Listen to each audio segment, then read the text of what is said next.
Frederick didn't care about all the fans or stardom or any of that shallow bullshit. We are in a war for the culture. The other races are grinding us down and taking what is rightfully ours, but we can fight back. With an army of supermen, millions strong. Because that is Vought's true destiny. And you will be the man who will lead us. Bitch, is you drunk? Hello again, and for today, I'm coming at you with the cultural commentary because as I've noticed in doing content for this channel, I really think the overall theme of this channel is discussing the intersection of culture and politics. You know, what comes first, culture or politics, who's downstream from who. But since I've been doing so many political commentaries, I figured it'd be better if I kind of return to something that I'm also very comfortable with in doing some cultural commentaries. I got a couple coming down the pipe that I'm going to be recording very soon, as well as this one. And as far as covering the election is concerned, I will not really do a video again until the results come in via the Electoral College or some higher power, because we're still in the fight, folks. If you got a local protest, go to it. If you got a local election protest, definitely go to it. I don't know why you aren't. And if you can somehow make it to DC on the 12th, definitely go. It is imperative that we get, again, as many people into the belly of the beast as possible as last time. Having my agent out there was so rewarding as an experience, and if you can get out there, please do. But enough of the housekeeping. Let's really get into this commentary. So, while it's still somewhat relevant to do content on Season 2 of The Boys, I have really been ruminating on this one after the season ended in October, and I witnessed the finale and thought at the time it was really good, and once I started dissecting the season in my head as to the events that unfolded, I came to the conclusion that I probably spoke too soon in my Best of TV in the 2010s review commentary that The Boys is one of the best shows of the 2010s, because this did not live up to anywhere near the level of quality that was exerted in the first season. And I think that Stormfront as a character is a huge dampening on the quality of this show. Now, let's get into some of the reasons as to why I think this is the case. Primarily, and what I would state is the thesis statement of this commentary, the reason why I find Stormfront to be a terrible character overall is that she is just peak culture warrior cringe. I don't think there is a single character that I've ever seen be a terrible representation of the culture war as this. And this is really the second most important culture war event in pop culture to have happened this year. The first being TFW No GF, and when that movie comes out, there will be a review, don't worry. But in the meantime, covering that film was like, this couldn't have been more relevant to the culture war, whereas this just seems like a really like goofy parody of kind of observations on the culture war kind of put into one character. And so let's get into some of the further points into this thesis. The first obviously being that this is a right-wing strawman character. Eric Kripke, who is not a political writer by nature, otherwise you would have seen lots of Fandom Menace and Gamergate and Comicsgate and Skeptics videos about Supernatural over the years, because that show was clearly not political, and this really feels like his first time dipping his toes into writing a politically motivated character in the sense of real world politics influencing the character's perceptions and I don't want to say representations, but depictions. And so you really get the sense that this is kind of a first foray into this realm of covering a political character for Eric Kripke, and you know, he can give all the kinds of interviews he wants at the end of the day. It's just not going to make up for the fact that this is a really bad representation of the culture war and of right-wing thought and right-wing ideology in this character. And essentially, he has just written a cartoon character. But it goes further than that, because in my second point, I would like to just clearly state for the record that Aya Cash can't deliver nuance in this character because of her political biases showing. I mean, she's a left-wing Jew who, despite not being ethnically Jewish, claims to be ethnically Jewish in her Wikipedia page. So, yeah, this is someone who is clearly motivated to make her enemies look bad. I mean, her research was apparently just diving into 4chan for hours on end. And if you're not really experienced into going into image boards, you're going to see a lot of ironic hate and a lot of ironic racism. And you're not going to be able to handle it. So what the normie brain would essentially do when looking at all of this kind of 4chan thought and ideology, in big-ass scare quotes, is essentially think that you're witnessing just sheer hatred, when it could be all ironic and you would never fucking know. It could be some Asian in Australia just shitposting, mate. Just shitposting on the Barbie. I don't know why the fuck I did that impression, but oh my god. It's just that level of ridiculous on 4chan, and you'll never know because of the anonymity of the user base. So that's where she started her research from, but it goes further. If you listen to the way that she delivers some of the culture war buzzwords, like the way she says SJW to me, and the kind of like fake social media persona that she puts on for the cameras, the way Homelander has his own public persona, it still seems like she is winking and nodding at progressives, saying, look at how ridiculous this language is. Look at how goofy these people are. Look at how ridiculous their words sound. And, you know, to me, it just goes to show that this isn't a genuine performance. And even when she tries to do something more beyond her skill level, like when she's pretending to play Nazi, she essentially can't really deliver the kind of nuance that is required of this character. And I've heard people say that it's a great heel turn, and I'm like, no, it fucking isn't. This was the goal of this portrayal. And the goal really should be that there are two sides, like people think they're seeing. But what they're really not seeing is a ridiculous level of subversiveness in this performance to say that, hey, all right-wing people are bad. Anybody who even remotely sounds like my public persona are bad. People who sound like my private persona are definitely bad.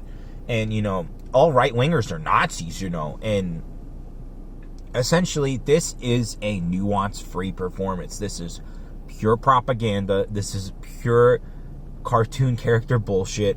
And I'm not going to just sit here and deny it like some of these content creators like Robot Head who, you know, think, oh, this is an incredible performance.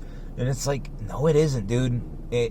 It's her trying to, again, punch beyond her weight class, and she fails spectacularly at it. I wouldn't say miserably. It's definitely spectacular. That she even thought that she could do this. You know, this comedic actress whose biggest claim to fame is being the female lead in You're the Worst, where, mind you, she also did this out of left field critique of her male counterpart, claiming that he was part of some Gamergate thing in season 3 when they're having a really bad argument. And it seemed ad-libbed. It seemed forced. It seemed like it didn't make sense in terms of where those characters were heading in their relationship, which was at a giant impasse because she was a depressed bitch and he was an egomaniacal little prick. And she just had to throw it in there. Again, it's her politics seeping into this performance. So let's talk about the gender swap of Stormfront, which, from what I remember of tangentially reading some of the comics, Stormfront was like a complete unironic neo-Nazi. Like, it didn't even matter that his public persona was neo-Nazi. That it was kind of the whole point of the character, was that if superheroes are really awful people, then what's stopping the public from just outright accepting a neo-Nazi? And it's kind of part of Garth Ennis's shtick to play up this all superheroes are fascists kind of worldview that I find to be completely ridiculous. I think all superheroes have agency because all characters have agency.